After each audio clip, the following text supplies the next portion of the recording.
Racism in the workplace is about to cost a major car company a hefty fee. A federal jury in the San Francisco area found contract worker Owen Diaz, who was black, experienced insults and mistreatment by Tesla employees.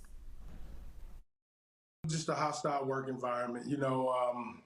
Thing is that my supervisors and coworkers were not only telling me to go back to Africa, they were saying the N word and saying the N word aren't SHI, and things to that nature. Former Tesla contractor Owen Diaz describes his time with the company back in 2015 like something out of Jim Crow. He said not only did he regularly hear racially charged language at the Fremont, California factory, he was also personally threatened. I also had a supervisor accost me in the elevator and threatened me with physical violence.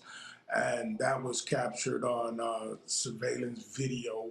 In other instances, when that same supervisor that accosted me in the elevator, he drew a picture of a jigaboo or pickaninny per se, and on a cardboard bell and sent it over to me.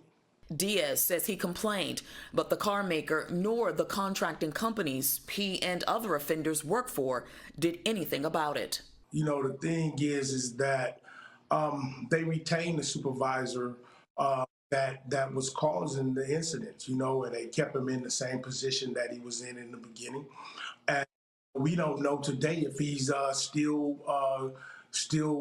dishing out that abuse to other employees. Tesla's vice president of people, Valerie Capers-Workman, says the company did follow up on Diaz's complaints and terminated 2 contractors and suspended another. She did not specify if the supervisor Diaz says threatened him was one of them.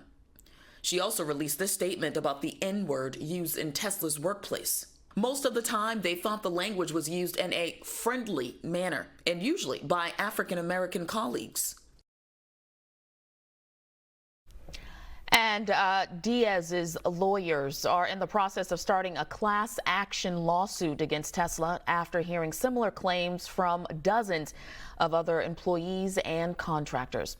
Joining me now is labor attorney Pam Keefe. Attorney Keefe, welcome to BNC Live. It's a pleasure to have you. So the $137 million verdict, is this verdict about holding Tesla accountable, or is it about something else?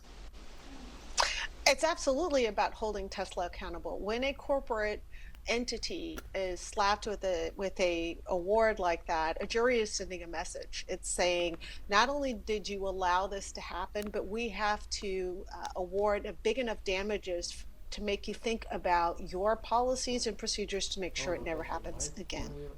It has to hurt. And that's what a $137 million judgment does. Most certainly. Again, as you just said, $137 million was awarded to him. He was not the only one that was harassed by coworkers, but also by a supervisor as well. Who do you go to, even if you can't trust leadership for their help? Well, the most important thing is to be your own best advocate. Always keep documentation, records, emails, text messages, phone calls. Always document what is happening to you if you feel like what is happening to you is unfair, inappropriate, unlawful, racist, sexist, or whatever. Always be your own best advocate. Use your chain of command and use the EEO or equal opportunity reporting structures within your employment structure. That doesn't mean they're necessarily going to be receptive or functional or helpful, but showing that you've at least tried can be very helpful down the road. And then figure out what is your best option in terms of either a state process, a local process, or a federal process to get your claim addressed. Are you surprised by this judgment? No, not at all. Judgments like this often reflect the net worth of the company. If you awarded him $5 million, it wouldn't mean anything to Tesla. That's a rounding error for them. So it doesn't surprise me. It is also a California case, and California juries tend to be a little bit more in favor of employees than some other jurisdictions. I think what is being said here, however, is that $137 million is not a statement about one supervisor or a couple contractors. It's a statement about a corporate culture. And that's the message that's being sent with a judgment of that size. Yeah, talks about the workplace culture. This is the CEO, Elon Musk, also, who just spent billions to go to space as well. So what message does this send to not only Tesla, but other companies who may have a toxic work environment?